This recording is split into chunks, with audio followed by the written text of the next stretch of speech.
প্রিয় চাকরি প্রত্যাশী ভাইরা আশা করি প্রত্যেকে অসংখ্য ভালো আছেন। তো আজকে আপনাদের জন্য নতুন আরেকটি নিয়োগ বিজ্ঞপ্তি প্রকাশ করা হয়েছে, সেটা নিয়ে আলোচনা করব। এটা প্রকাশ করা হয়েছে বাংলাদেশ আনসার ও গ্রাম প্রতিরক্ষা বাহিনী থেকে। তো আপনারা যারা নাকি অধীর আগ্রহ নিয়ে বসে আছেন বাংলাদেশ আনসার বাহিনীতে যোগদান করার জন্য, তো তাদের জন্য বিশাল সুযোগ। তো আপনারা অষ্টম শ্রেণী পাশে এখানে আবেদন করতে পারবেন। কি কি পদে আবেদন করতে পারবেন, শিক্ষা যোগ্যতা লাগবে, এইসব নিয়ে আলোচনা করা হবে। কত টাকা লাগবে, বয়স সীমা কত, কবে শেষ হবে।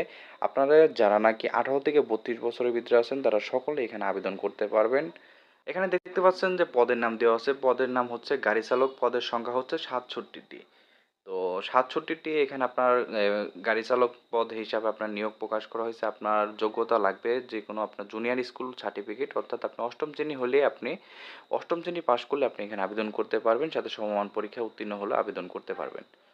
আর খ নাম্বারে যেটা দেওয়া আছে যে আপনার গেট 16-র ক্ষেত্রে হালকা গাড়ি চালানোর বৈধ ড্রাইভিং লাইসেন্স এবং 15তম গেটের ভারী গাড়ি চালানোর বৈধতা ড্রাইভিং লাইসেন্স লাগবে। আর অভিজ্ঞতা, আপনারা যারা নাকি অভিজ্ঞতা আছে তাদের অগ্রাধিকার পাবেন। আর এখানে আবেদন করতে কত টাকা লাগবে, আবেদনের সময়সীমা, সেটা নিয়ে আলোচনা করছি। আবেদন সময়সীমাটা হচ্ছে 3/11/2025। এর আগে আপনাকে এখানে আবেদন করতে হবে। অবশ্যই অনলাইনের মাধ্যমে আবেদন করতে হবে। আবেদন করতে হলে অবশ্যই ওদের অফিসিয়াল যে ওয়েবসাইট আছে সেখান থেকে আপনাকে আবেদন করে নিতে হবে। আপনার যদি সমস্যা মনে হয় সেক্ষেত্রে আপনার পাশে থাকা যে কম্পিউটার দোকান আছে সেখান থেকে আপনি আবেদন করে নিতে পারেন। আবেদন করতে আপনার অবশ্যই 100 টাকা লাগবে। 100 টাকা দিয়ে আপনি এখানে আবেদন করতে পারেন। আর অবশ্যই আপনার আবেদন করার সময় আপনার যে সঠিক তথ্যটা দিয়ে আপনি এখানে আবেদন করবেন।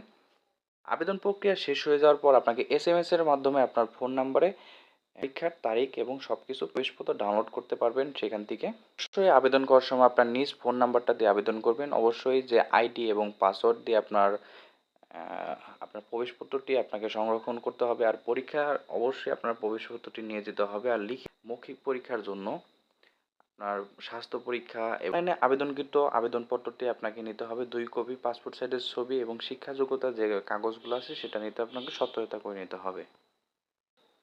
আপনার একটা নাগরিক সনদ লাগবে। আপনি যে যেখানে থাকেন, ইউনিয়ন পরিষদ বা পৌরসভা বা সিটি কর্পোরেশন যেখান থেকে থাকেন, আপনার নাগরিক সনদপত্র আপনি সত্যায়িত করে নেবেন।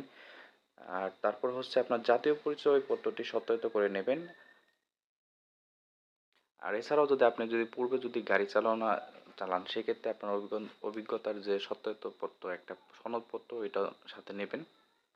আপনারা আবেদন করার সময় অবশ্যই আপনাকে সঠিক তথ্য দিয়ে এবং আপনার নিজ ভোটার আইডি কার্ডের নাম্বারগুলো সঠিকভাবে দিয়ে তারপর এখানে আবেদন করবেন। লিখিত পরীক্ষায় উত্তীর্ণ হওয়ার পরে মৌখিক পরীক্ষার জন্য যেতে পারবেন। অবশ্যই আপনাকে অনলাইনে আবেদন করতে হবে। অনলাইন ছাড়া আপনি এখানে আবেদন করতে পারবেন না।